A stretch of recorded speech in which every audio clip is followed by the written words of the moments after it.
जय श्री कृष्ण दोस्तों, जब जीवन में आप बहुत सी परेशानियों में घिर जाते हैं तब आपकी समझ में आता है कि मुझे किसी योग सद्गुरु यानी गाइड की आवश्यकता है। जीवन तो सब जीते हैं, लेकिन इसको जीने का सही सलीका कितनों को आता है। प्रभु से जब भी आप कुछ मांगने जाते हैं तो वो नहीं मिलता जो आपको चाहिए होता है। प्रभु आपको वो देते हैं जो आपके लिए सही होता है।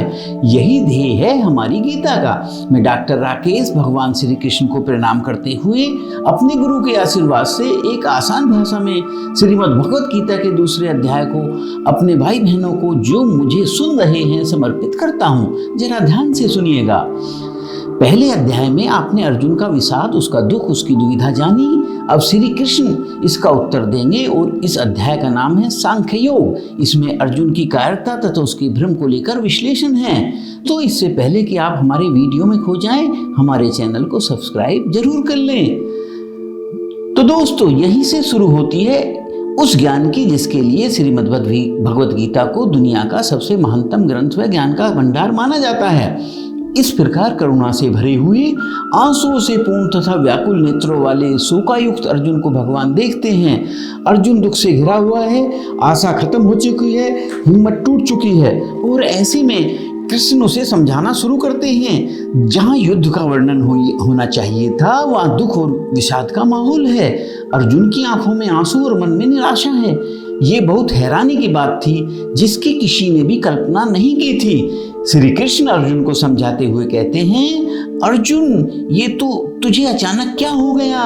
तुझे किसी दूसरे की मृत्यु को लेकर डरना नहीं चाहिए। हे अर्जुन, ये तेरा भ्रम है। ये लोग तेरे मारने से मर जाएंगे और तू ही इनको मारेगा।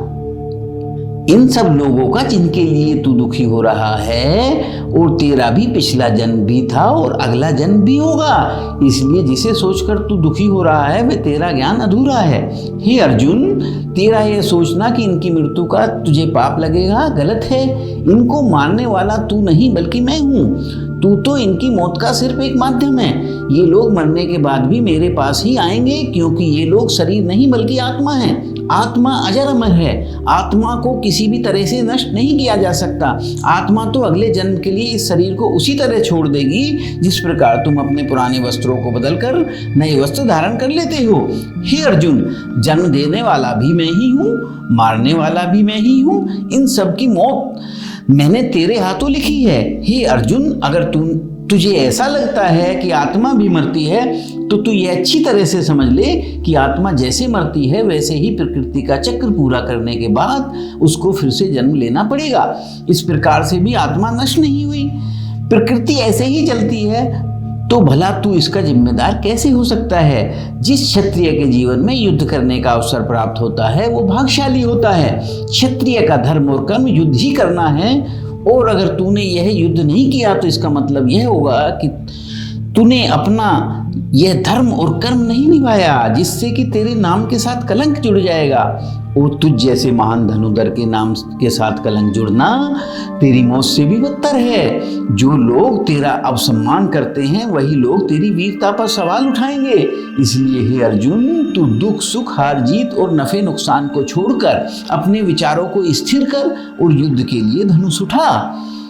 यदि तू इस युद्ध में मारा गया तो मेरी शरण में आएगा, और यदि जीवित रहा तो विजेता बनकर धरती पर ही सुख भोगेगा। हे अर्जुन, तू अपना कर्म करने से पहले ही उसके परिणाम के बारे में सोचता रहता है। यदि ऐसा है तो अच्छी तरह से समझ ले, तेरा काम सिर्फ कर्म करना है, फल देने वाला तो मैं ही हूँ। तू अपना कर्म कर, फल की चिंता तू मुझ पर छोड़ दे। भगवान श्री कृष्ण की बातें सुनकर अर्जुन ने कहा कि आपने मुझे अपने विचारों को स्थिर रखने के लिए कहा है, तो मैं यह कैसे करूं? इस पर श्री कृष्ण ने कहा कि जो व्यक्ति अपने मन की सभी इच्छाओं और अपने सभी कर्मों के फल के बारे में सोचना बंद कर देता है तो उसका मन स्थिर हो जाता है। जिस व्यक्ति का मन स्थिर हो जाता है वह दुख सुख के भावों से ऊपर उठ जाता है। उसे बुरा होने पर भी दुख का एहसास नहीं होता और अच्छा होने पर भी कोई खुशी नहीं होती। जिस व्यक्ति के मन में हर प्रकार के डर, भावना और क्रोध समाप्त हो जाते हैं वह शुभ अशुभ के चक्कर से बाहर निकल जाता है। जो मनुष्य उस कछुए के समान अपनी इच्छाओं को वश में कर लेता है, जैसे कछुआ खुद को ही खुद में समेट लेता है, उस मनुष्य की बुद्धि स्थिर हो जाती है। यदि मनुष्य अपनी इच्छाओं के बारे में लगातार सोचेगा तो वही इच्छा को अच्छी लगने लगती है। ऐसी स्थिति में मनुष्य इच्छाओं को पूरा करने का प्रयास करता है और जब उसकी इच्छाओं में रुकावट आती है तो उसे गुस्सा आता है और गुस्से से भरा इंसान पागल हो जाता है। ऐसा इंसान अपने कर्म और धर्म को भूलकर खुद ही अपनी स्थिति से नीचे गिर जाता है। जो इंसान अपनी इच्छाओं को बस में कर लेता है और इच्छाओं का गुलाम नहीं होता, उसका अंतर्मन शुद्ध रहता है और उसके दुख का अंत हो जाता है। और जब सब सुख दुख समाप्त हो जाते हैं तो बुद्धि स्थिर हो जाती है। जिस मनुष्य का मन इच्छाओं और कामनाओं से भरा रहता है, ऐसा मनुष्य कभी शांति नहीं पाता। अशांत मनुष्य की हालत बिना पतवार की नाव की तरह होती है, जिसको इच्छाओं की हवा किसी भी दिशा में बहाकर ले जाती है। स्थिर बुद्धि वाला इंसान उस समुद्र की तरह होता है जिसमें चाहे कितनी भी नदियां आकर मिले, उसकी स्थिरता पर कोई प्रभाव नहीं पड़ता। ऐसी स्थिर बुद्धि वाला मनुष्य मरने के बाद भी मेरी ही शरण में आता है। दोस्तों, भगवत गीता के दूसरे अध्याय से हमें भावनात्मक स्थिरता अर्थात इमोशनल स्टेबिलिटी, आत्मा, मृत्यु, पुनर्जन्म एवं निर्णय लेने की क्षमता अर्थात डिसीजन मेकिंग के बारे में सीख मिलती है। दोस्तों, आप में से बहुत सारे लोग ऐसे होंगे जिन्होंने कभी ना कभी अपने प्रियजनों को मृत्यु के द्वारा खोया होगा। दोस्तों, यह जीवन नश्वर है। जिस किसी भी व्यक्ति ने इस पृथ्वी पर जन्म लिया है, एक ना एक दिन उसकी मृत्यु अवश्य होगी। यहाँ तक कि आपकी खुद की भी मौत एक दिन जरूर होगी। इसलिए मृत्यु से डरने या उदास होने की कोई बात नहीं है। मृत्यु के बाद भी हमारी आत्मा किसी न किसी रूप में इस ब्रह्मांड में रहेगी। या तो हमारा पुनर्जन्म होगा या हमेशा के लिए हम परमात्मा में विलीन हो जाएंगे। यही प्रकृति का नियम भी है। ये दुनिया ईश्वर का एक मायाजाल है। जिसको इसने समझ लिया वही भवसागर को पार कर लेता है। तो दोस्तों, कैसा लगा है गीता ज्ञान, कमेंट्स करके जरूर बताना। और गीता के अध्याय 3 के वीडियो को समय पर प्राप्त करने के लिए हमारे चैनल को सब्सक्राइब करके घंटी का बटन दबाना नहीं भूलना। अच्छा, फिर मिलेंगे। तब तक